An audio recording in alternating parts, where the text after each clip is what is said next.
Welcome to our town.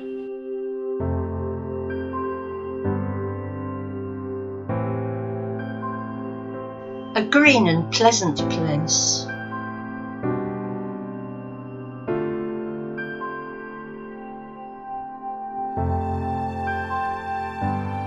The place where we live.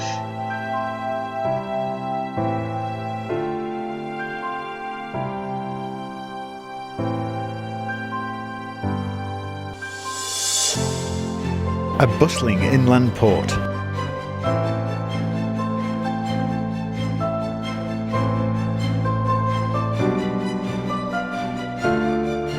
On the banks of the River Ouse.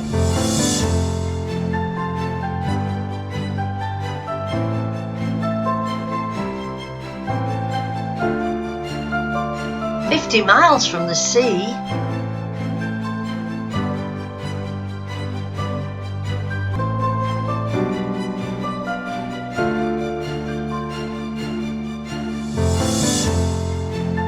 A port in green fields.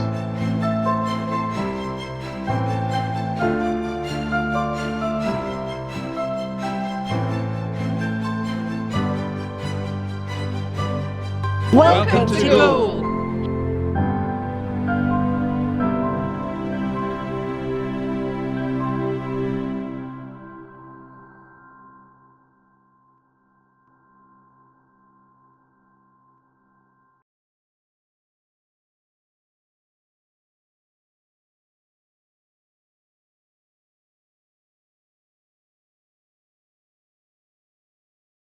Hello, I'm Margaret Hicks Clark, Chair of Goole Civic Society.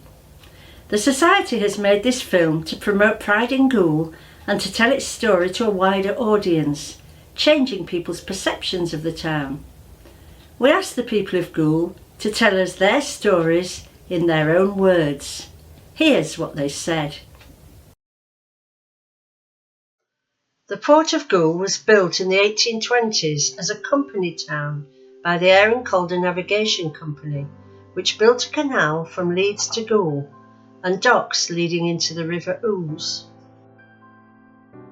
My family were the Gunnills. This is a piece from the Goole Times, June the 18th, 1926, titled An Aged Lady's Recollections. Mrs. William Gunnill, who is reputed to be one of the oldest natives of Goole, has some interesting facts to recall in connection with the Goole centenary. From records produced, it is ascertained that Mrs. Gunnill's father and mother, John Jackson and Mary Morley, were married at Snaith Parish Church in July 1825, the year before the opening of the port for trade. The bride's parents lived in the old thatched cottage at the junction of Heber Terrace and Marshland Road, and they remembered seeing the Dutchman's huts on the opposite side of the river where Goole now stands. They afterwards lived in the first house built in Ouse Street, which was then Goole's principal thoroughfare. Mr. John Jackson was cousin to Squire Jarvis Empson of Goole Hall, the chief landowner in the district, and it is clear that Mrs. Gunnill springs from the original stock of the inhabitants who formed Goole. For over 150 years, up until the 1980s, Goole was a hub for the export of coal arriving from the Yorkshire coalfields via the canal and railways. Engineer William Hammond Bartholomew developed a way to transport coal that was unique to Goole. Compartment boats, nicknamed Tom Puddings, were linked together in trains and pulled along the canal by a tug. At the docks, hydraulic boat hoists lifted the Tom Puddings and tipped their contents into the holds of waiting ships. This is the only compartment boat hoist that's still in existence anywhere in the world. It is Grade 2 star listed. Goole is still a thriving port. A public footpath runs through the docks where you can watch ships being loaded and unloaded. We asked people for their memories of working on Goole docks. When I went, there was horses pulling railway carriages when I first started so that's how long ago. And then stacker trucks came in on the quay, but when I first went on, it was all handball. Everything had to be thrown about by physical labour, so it was hard work. But You always had a good laugh. There were always plenty of people down Old Weir Show, always people, comedians. Lots of comedians up there. For me, I've worked up Bardies all my life, and I used to work up Tom Puddings in the 60s. My memories are for working with a haulage company in Goole, which was FJ Wright. All our workers off Goole docks, but at the beginning it was still a lot of working by hand, a lot of paper coming, big reels. We went everywhere, all over the country, from Goole. Yes, I was apprentice at Platt and Featherstone's, and for a bit of a laugh that one day they gave us a Tom Pudding with a ladder up. We had a ladder in it, and we were repairing the gable end windows. And all right, for a start, get the old glass out, put the new glass in.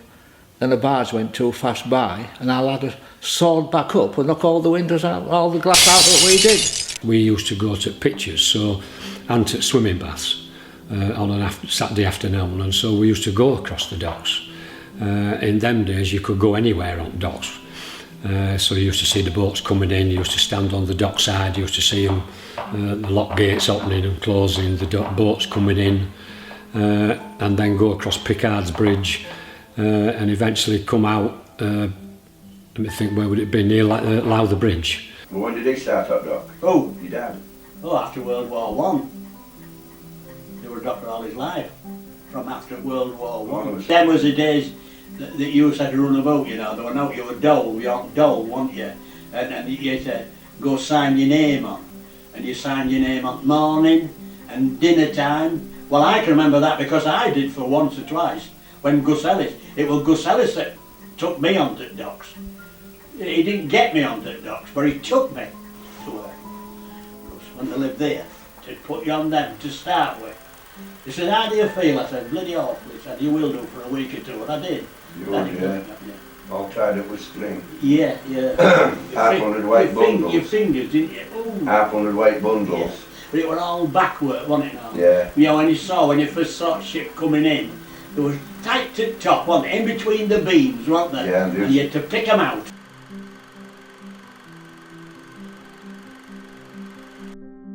My grandfather, my mother's father, was Matthew Gofton, known as Jack, and he went to sea all his life and spent the last years of his working life as berthing master here on the docks.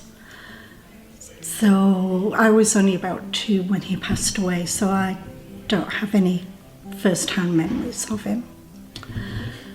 But the only notable thing I can think of to do with the docks is the year a warehouse caught fire. Huge event.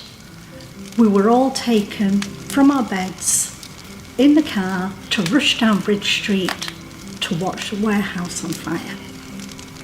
And that was a big event. I remember that. Do you? I was there. Were you really? No, you then. Yeah, I was there. Oh, that's sweet. My great-great-great-grandfather was the first harbour master of Goole Docks, and I've worked on Goole Docks for 43 years. I served my time on the docks as electrician, and I gradually worked my way up from electrician to supervisor, and I supervised the engineering department for the last 20 years. All my dad's brothers and my dad were mainly on these coal ships. My dad left sea when he was a first mate before the war and came onto Goole Docks as a berthing master. I used to go on the boat that my Uncle Frank was on, and he used to tell us stories, and one story stands out in my mind. Whether it's true or not, I don't know. But the ship he was on the Copenhagen trade. He used to bring in butter and pork. He said, I got me contraband, me cigarettes and me bottles of whiskey, he said, in a sack, ready to go home. And he said, I always watched for customs officers. He said, I could see them all walking off, because they walked to Customs House, which was in Stanhope Street. And he said, when I'd seen customs walk off, he said, I got my sack over my shoulder. He said, off I went over the bridge. And he says, as I'm going up the steps from Railway Dock, he said, there's 2 customs officers coming up the steps from Aldham Dock. And he said, I speeded up, and he said, they speeded up. And he said, I ended up running. And he said, when I went down the steps alongside the wall of the church, he said, I hopped over the wall into the churchyard, and he said, I were off, he said, across churchline. And he said, I fell in a grave that they'd just dug. Well, my dad worked at shipyard, he was a ship's painter, and most of his family were. I was a plumber at the shipyard. And, I was there when the crane come down. Can you remember that incident? One of the cranes come down. Yeah, somebody was training and they'd lifted too heavy out. It came down. It's been in Goole times. His jacket fell out and we all thought it were him. I was in the engine room and somebody come running through and said, the crane's down, but we thought he were joking. When we come outside, it was hanging over the ship. When I was little in On Goole, we used to like going to watch the ships being launched that had been built. Yeah, used to love watching the boats being launched. Yeah, when we was kids, yeah, it was a right excitement day, yeah.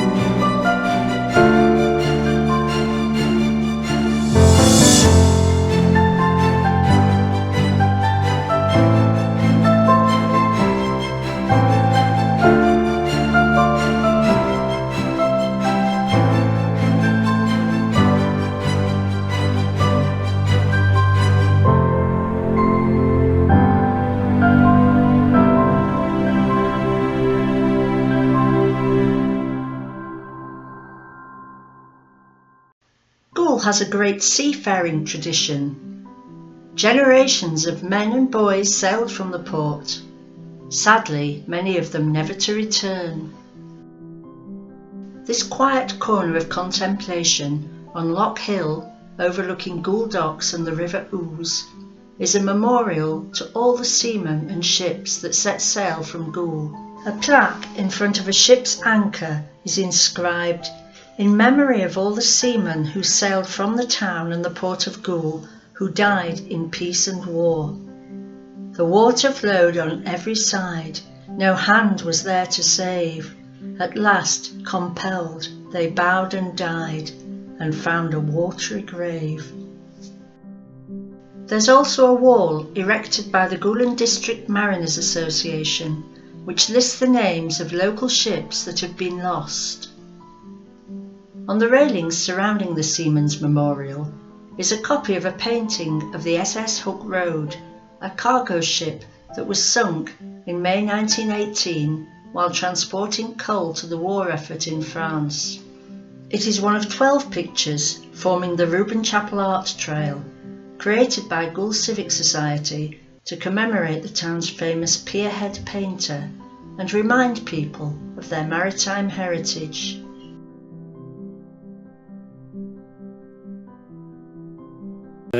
There was a tug called Oko.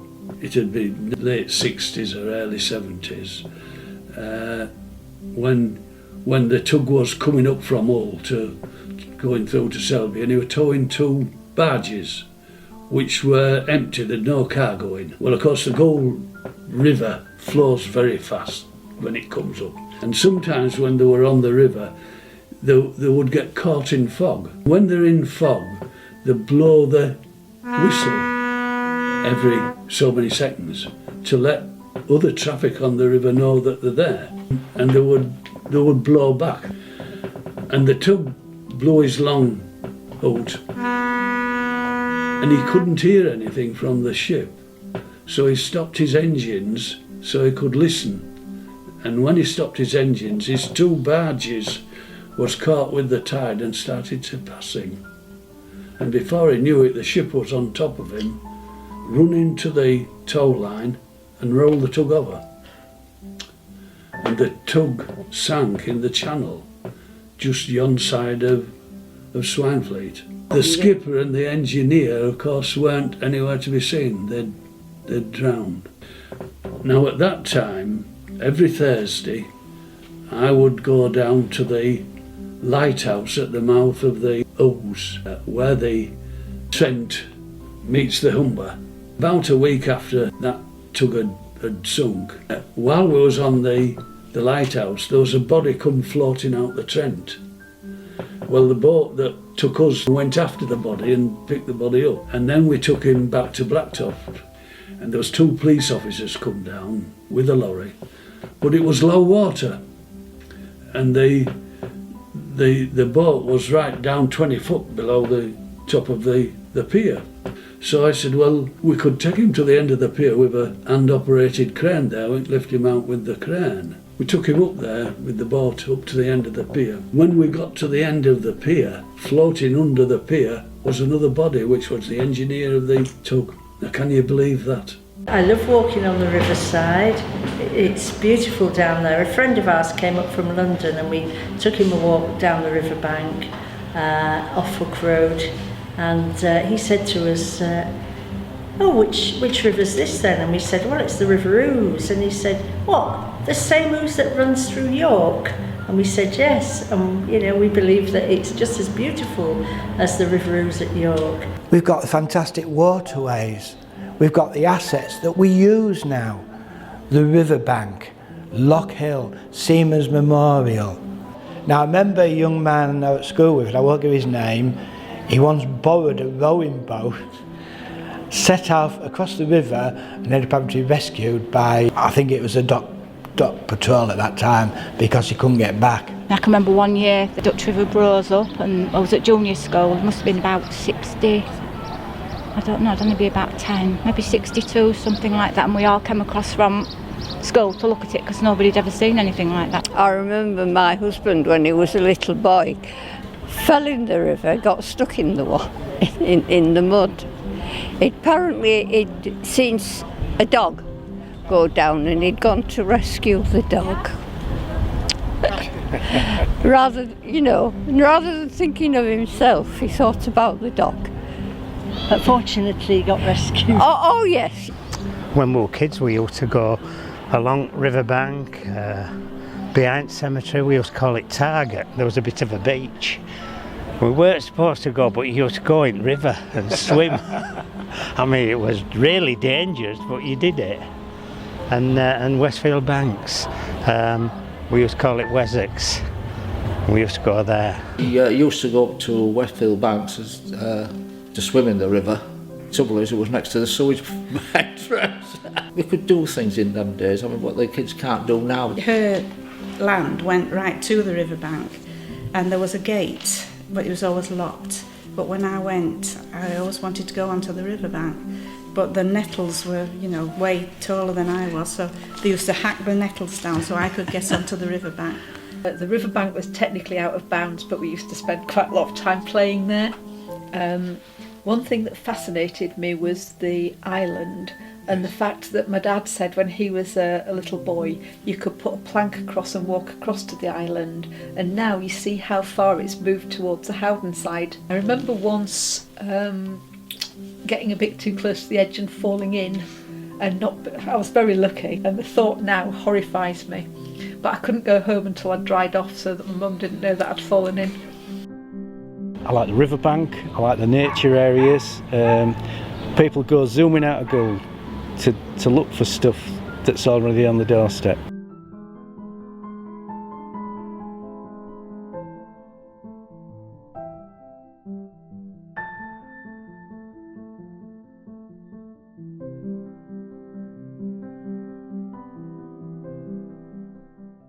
In the quiet of Goole Cemetery, situated on the riverbank, lies a moving memorial marking a dark moment in the town's history.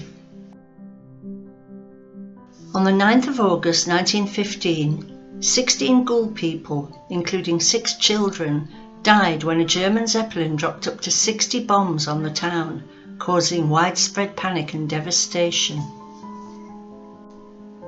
Goole man Charlie Tomlinson, a small boy at the time, later described the terrifying scenes. His recollections are read here by his grandson, Michael Redford. We could not have been in bed long before Gran was rousing my brother and me and shouting something about Zeppelins had come. The word Zeppelin was enough to get us out of bed and dressed in record time. It seemed the house was on fire and all the windows at the back of the house had been blown out. But Gran assured us that the flames we could see were from the houses in George Street and round about. We could hear screaming and cries for help, but being so young could do nothing, only to do as Gran said. Until the Zeppelin had passed over, we were to stay where we were while she went out to give what help she could. We knew there were many who needed such help. They were dead in George Street, 2 sisters called Harrison, I believe. Further dead in Prospect Terrace off North Street, and a family of 3, perhaps 4, called Acaster, killed in Victoria Street. Mam was alone with our new baby sister, while Dad had run around to George Street to give what help he could. Mam later told us how she went to the front door with baby in arms and saw a motorcyclist going round the corner from Ouse Street into East Parade, flashing a light up at the Zeppelin. The Zeppelin Memorial, shaped like an open book inscribed with the names of the 16 dead, was erected by public subscription in 1922. It lies on a circular plot at the centre of Goole Cemetery that had been used for the 6 public graves where the victims were buried.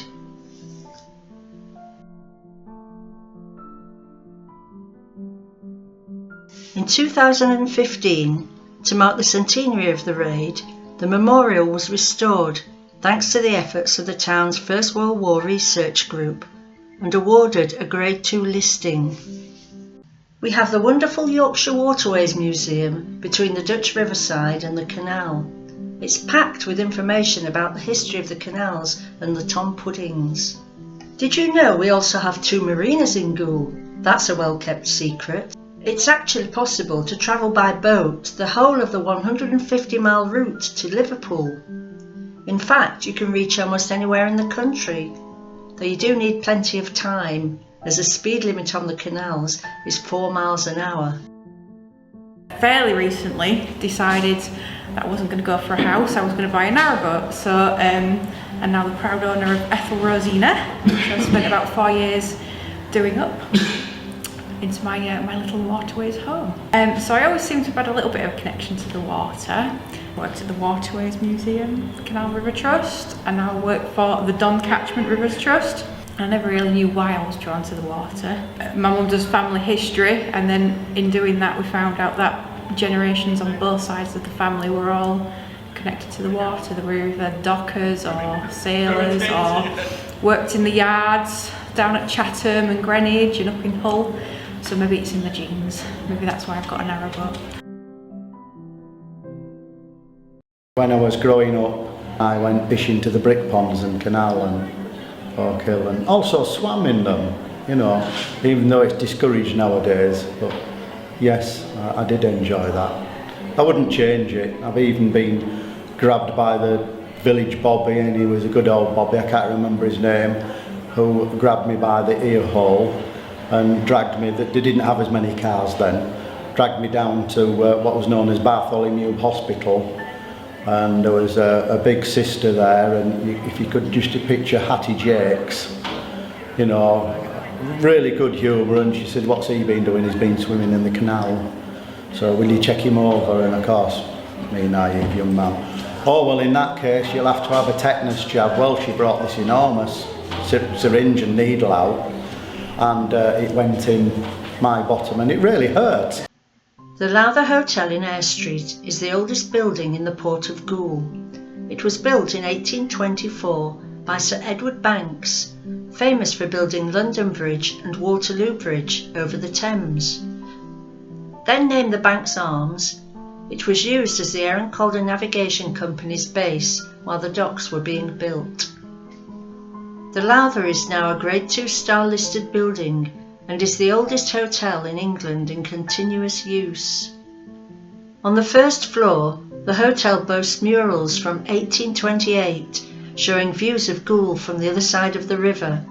The murals were rediscovered and renovated during the recent restoration of the building. The original Georgian town grew up around the Lowther. It included Eyre Street, Adams Street, Banks Terrace, George Street and Ouse Street. The late Charlie Tomlinson, born in Goole in 1908, described his early life there, read by his grandson Michael Redford. My early childhood was spent at 39 Ouse Street with my parents and 3 sisters. I suppose Ouse Street in those days was looked upon as a reasonable working class area. Our home, we thought, was a mansion. The cellar where we lived was illuminated by an oil lamp. The front room was lit by gas and 2 bedrooms lit by candlelight. Our back way faced the back ways of Adam Street, where lived the berthing masters at Goole Docks. Much of the area was demolished in the later part of the 20th century, and Eyre Street is all that is left of the Georgian town. Goole received its charter in 1826, and the clock tower was built 100 years later to mark the town's centenary. The town grew rapidly and became prosperous in the Victorian era, and many of its grand buildings date from that time, when the centre of town was dominated by the banks and shipping offices.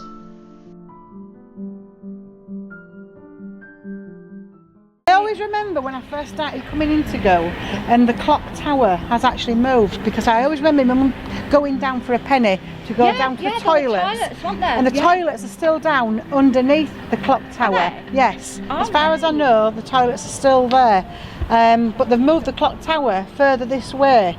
I mean, do you remember this one? This was a road, you know? Yeah. Because the bus stop used to stop outside the Woolworths, where Store 21 is. We used to stop out there at Woolworths, and we used to spend our bit of pocket money that we used to have on penny shop. Yeah, we did. Yeah. Worked there for 30 years. Yeah. Do you remember when they had fire at Woolworths? When there was a fire, you know, I worked there. I got a phone call on the Sunday morning. Oh, can you come into work, Chris? We've had a bit of a fire. Blooming heck, it was devastating. I remember if you were stood here when I was a boy, you'd be getting run over now. So this was Main Street through, and really quite busy with Woolworths and all the other shops down here. So it's changed, but still good. You're in the hub now, aren't you? This is the busiest street in town now. I used to be a delivery boy on a bike, so that was great. Worked down Eyre Street when it was a buzzing place in the town. Ships chandlers and greengrocers, so we used to go around the boats and everything. I had a bit of interaction with the lads in Aldridge's Butchers, which was down there, and I think there were some kids across it. Was it Bethans, like ironmongers? So it was a real social street then, and there was Ransom's Cafe, which was like a throwback to the 1950s. What I like now is the cafe culture here. Having one cafe started putting tables out, and then it's snowballed to what you've got now, which is great. There used to be the zebra crossing near Arthur Reed's. Used to be the zebra crossing there. Unfortunately, I was crossing over that one time, and Celia, that's my wife, her ex-boyfriend was going past on his scooter and tried to run me over on the zebra crossing. I don't know whether that was anything to do with me pinching his girlfriend or what, I don't know. I don't think so. I think he just didn't see me. All the shops down here, Aquas, Bumpus, all these, it's gone. All the railway here, I worked on the railway. Down in where the end shop is there, the gates were there, down into the railway yard. That's where that was a coal yard as well, and then the other end of it was all petrol tanks, and we all the goods used to come down there, because all the shops in Goole were supplied by the railways. And this is early 60s, 1962ish.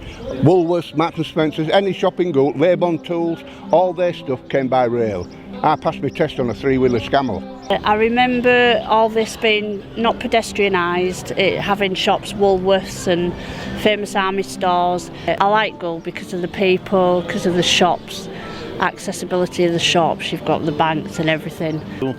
I've been here 16 years and I just like Goole. It's a nice place to travel, and the people are so friendly, and the shops are nearby and things like that. So yeah, I work at the Art Foundation and also work at the Junction as well. Yeah, there's always a great community around in Goole, and they hold special events in towns and stuff, especially around Christmas. There's a lot going on. It's a nice area to live in. It's local to all the shops. It's a nice area. Coming from a city, I think it's quite nice that, you know, pretty much apart from when you're doing big shopping, that the railway station's very close, and that you can walk everywhere in like 10 minutes or so. What I like about Goole really is the new shops that are coming now. Your Costa, your Domino's, little independent shops like Creation Clothes Shop down on Pasture Road. You know, you still got a little bit of that left. I came to Goole 13 years ago for work, I'd never really heard of the place, but when I came to had a walk round, I really fell in love with it. It was fantastic. We came up Bridge Street and suddenly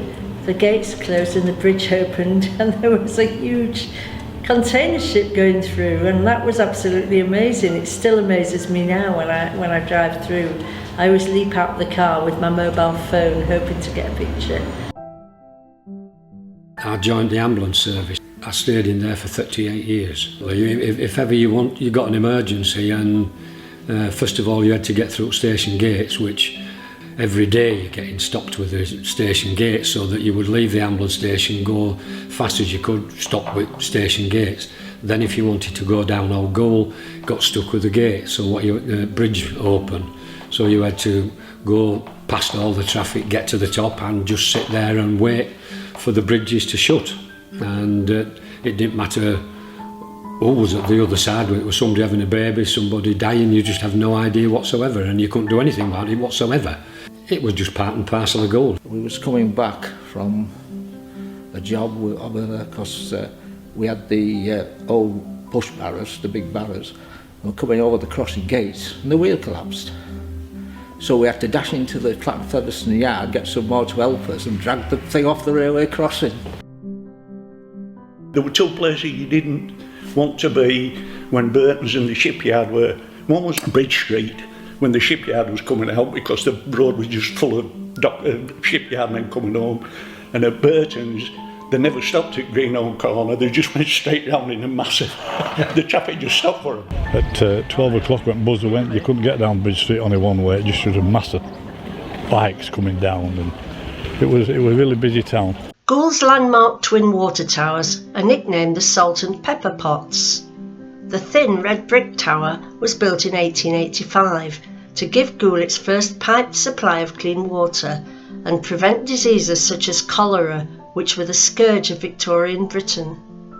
The white concrete tower was the largest water tower in Europe when it was completed in 1927. It is still in use, holding 3.4 million litres of water. There has always been a debate about which tower is salt and which is pepper, so we asked the people of Goole.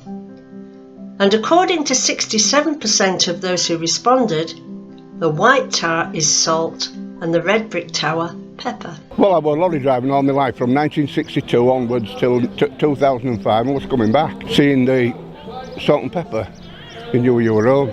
It was always that lovely moment when you're coming back on the train and you see the water towers and you know you're home, which was always a lovely feeling. We got 2 towers, we've now got 3. We're better than Paris, they've only got 1. Another landmark that dominates the Goole skyline is the spire of the parish church of St John the Evangelist. The church stands right beside the docks on land that was provided by the Air and Calder Navigation Company. It was built between 1843 and 1848 for the princely sum of £9,160. The church is now Grade 2 listed. My mum was the last headmistress of Alexandra Street School.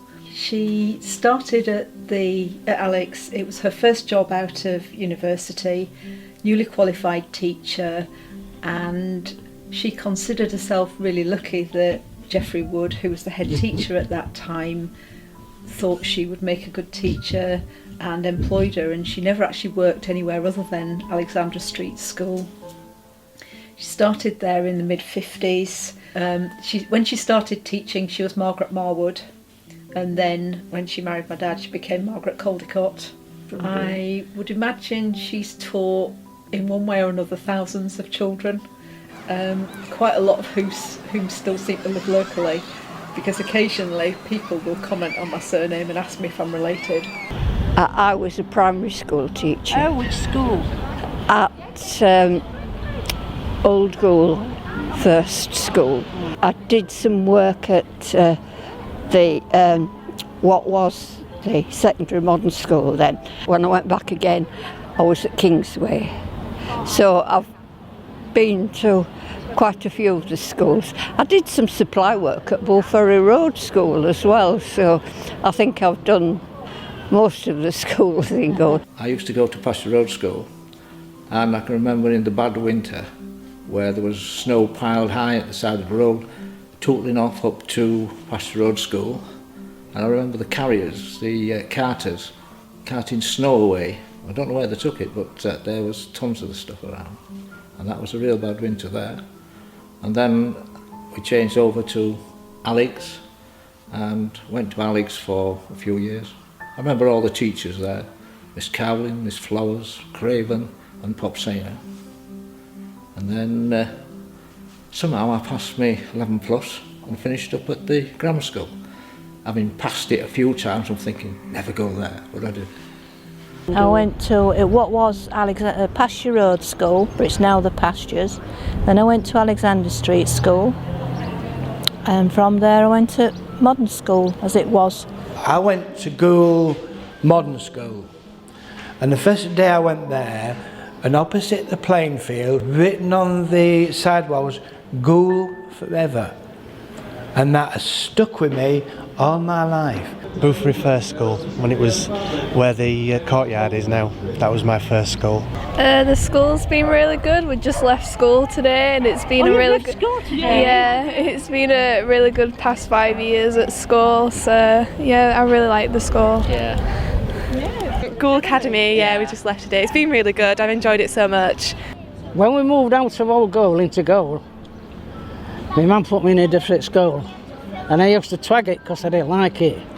And I used to go in Woolies, that used to be Woolies there, and there used to be a kid catcher in them days, and he caught me. So I moved back to my granny's down On Goole, went to On Goole School. I had a great childhood. We played in the back lanes, we played on Kingsway Field, football, cricket. It was dark, we used our coats as goalposts. You couldn't see where you're going because there's no lighting, but you'd be playing by 9 o'clock at dark. We played down the back lanes, they were fun. We used to have bonfire nights. We'd go raid other bonfires. Kingsway go raid Alexander Street's bonfire. I was brought up in the avenues, and there was a lot of rivalry between the streets. If we'd go raid St Andrew's Terrace bonfire and Marlborough's bonfire and they'd raid ours, you're all mates up to bonfire night. After bonfire, you're enemies for a while. My wife, she lived down Wetherell Street, and every street, every back alley was a different community, and they all got on so well together. And she knows all the people who they were back to back in the lane, and so there was she knew everybody who lived, all the shops. She knew who they were, because in them days, all your little shops in Goole, every corner of a street had a shop on. There was fish shops nearly in every street. There were shops in every street. They used to go to the shop, I don't know, 3, 4, 5 times a day. And so they knew the people in the shop. They knew the children of the people who lived in the shop. They used to play in the back alleys. Well, playing down back lane, cricket and football, I suppose, because that's what kids did in them days. Playing in the back lanes when I was a kid. Kids used to play out all the time, and that's you don't seem to get that anymore now. Everybody's indoors, and but you saw gangs of kids playing in the backyard and back lanes and things like that. Yeah, and I always remember the fantastic snows that we used to have. Yeah. And we lived down Phoenix Street, so we used to rather get my mother's silver trays, or a black bin bag, and we'd go to the top of the hill and ride down and slide down. Whitsuntide parades, oh, they were fantastic. And when this was a road, and we used to all go down here, all churches used to have the tableaus and the procession. Oh, that was brilliant. On Whitsuntide Sunday, we used to have a big parade. Was it Sunday or the Monday? And there was a massive parade all the way through Boothbury Road, as it was in those days, all the way up to Airmin Road and Hook Road. That's my first memories of Goole. Every Whitsuntide, without fail, everybody got a brand new posh set of clothes. Everybody, to watch the processions. I was taken to Edmund Gibbon's shop in Pasture Road, and the left-hand side of the shop, no, the right-hand side of the shop, was children's wear, left-hand side was haberdashery, and upstairs was all women's wear. Every single year you got a brand new set of clothes, new shoes from Miss Flowers Clark's shop on Pasture Road. Perfect. Whitsuntide processions, quite memorable. And I think there was a distinct feel of that the town was quite vibrant and maybe not wealthy, but vibrant and busy. Whit Sunday we just walked. Whit Monday it was the banners and the tableaus were out.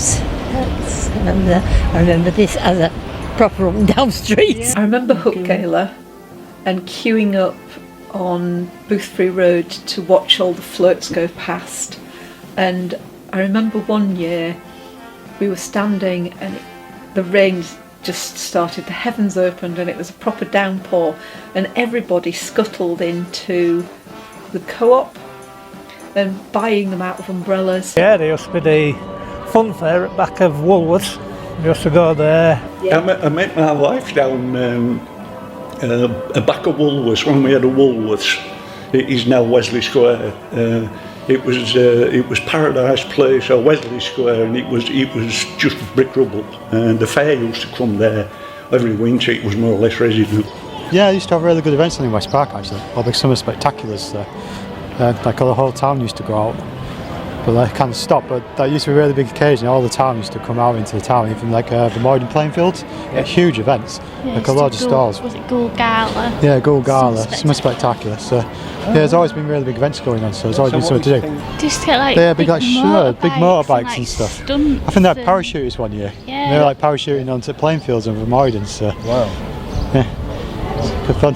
We were only kids and we used to do rock and roll. Yeah. That was, is it Mariners Club now? It used to be All Saints Church and there was a church hall. Yeah. And Monday night at Gold Baths, rock and roll. Yeah. And it used to be 8 o'clock, 10:30. And we used to go to the pub first before we went, didn't we? Good reminiscing. Eh? Without a doubt. They were good nights, good times. And we used to... we had our share. On a Saturday night, Railway Tavern.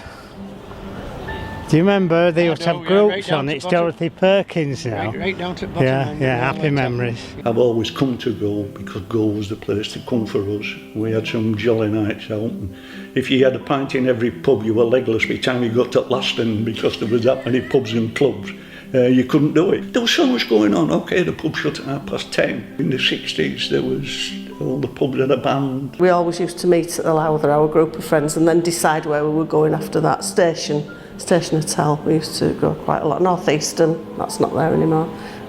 Railway Tavern, we used to drink in.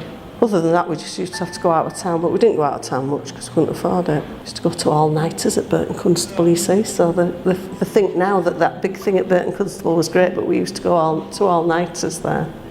I can remember doing a shift at Jackson's, getting on the train, going to Burton Constable, getting on the train back and doing a shift at Jackson's. Well, I used to go dancing, used to go to Labour Hall, so that was teenage ones.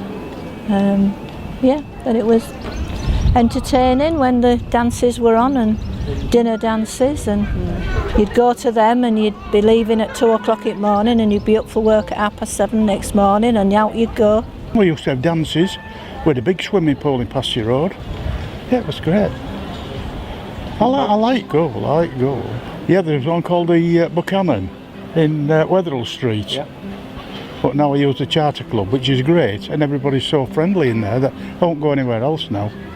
And during the winter times, the Baths Hall, it changed into a dance hall, very popular at that time. It was full when you used to go there. Like dancing in the Baths Hall down Pasture Road, which is quite close to where I was born. Sadly, later on in life, I actually had to condemn the Baths Hall as part of my work, so that was a bit sad. But yeah, I learned to swim there and I went dancing there, and that was fantastic. And there used to be 3 cinemas when I first come to Goole as well. There used to be a cinemas here, There used to be a cinemas where the tower was down Argyle Street, and then there was the one where on the corner where Cosy Carlton. Yeah, where Carlton, yeah. I remember going to that one. I saw Shane.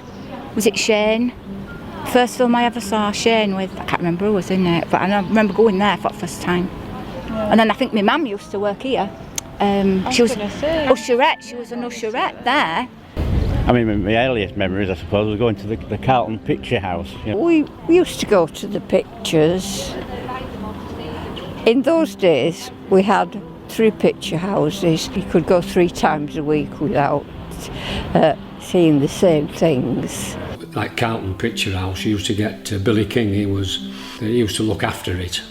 He used to have a trilby hat on and a boiler suit, bib and brace boiler suit, and there was everybody used to shout and bawl and used to say, "Put another 6pence in gas meter" when the film used to break. It was a comical, good afternoon entertainment. Goole is proud of its green spaces. West Park is the largest public park in Goole, covering more than 32 acres. Opened in 1923, it was created in 9 months as part of a scheme to create work for ex-servicemen and the unemployed, and cost £15,500.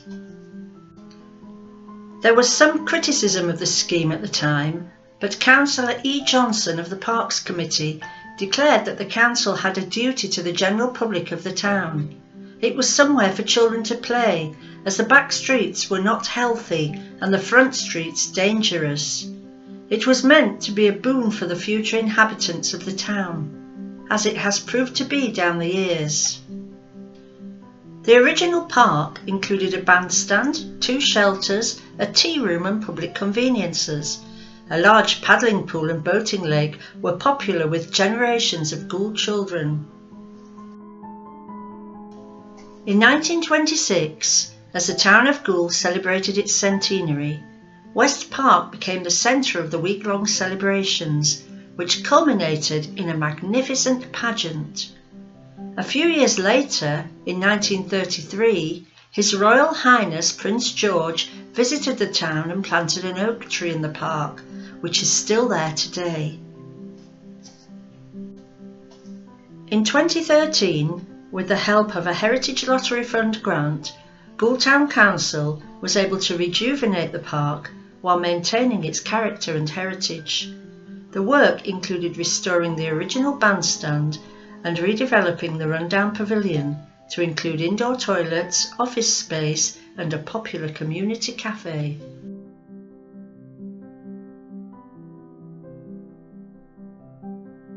I'm Sarah Friends of West Park. I basically help out with anything that Junction's got organised, Goole Town Council's organised, whether it's the Goole Irish PCA dog show or it's children doing an art in the park, anything at all to just keep the community busy really, but outdoors, just enjoying the outdoors, which definitely should do more of. So what's nice about West Park then? That there's a zip wire and I always choose that first. Is it scary?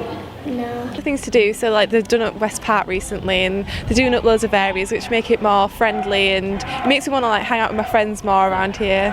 It's just a really nice place, I enjoy it. We used to enjoy taking my young son to the West Park in those days, when there was a little boating lake and a paddling pool. Oak Hill Nature Reserve, with its associated brick ponds, is one of Goole's best kept secrets. It lies tucked away between the canal, port and railway off Tom Pudding Way, the newly completed trunk road between the motorway and the docks. Oak Hill is one of the best dragonfly and damselfly sites in Yorkshire and is home to an ever-growing population of wild birds, including nationally threatened species such as the willow tit. With over 200 plant and wildflower species recorded and an increasing number of wildlife residents, it's the perfect place for nature lovers. So what's your favourite thing about Goole? The people. Everybody's really friendly, it's got a good community spirit. Quite a friendly place, it's very diverse. Friendly. I see the people at Goole and it's the people that matter. The friendliness, the people. The people are friendly. It's very friendly. A sense of community. The people, really. You know, they're very nice people. Nice people around here. The best thing about Goole is everybody's friendly. Community, really. They're nice people, and It's still friendly, isn't it? It's just home.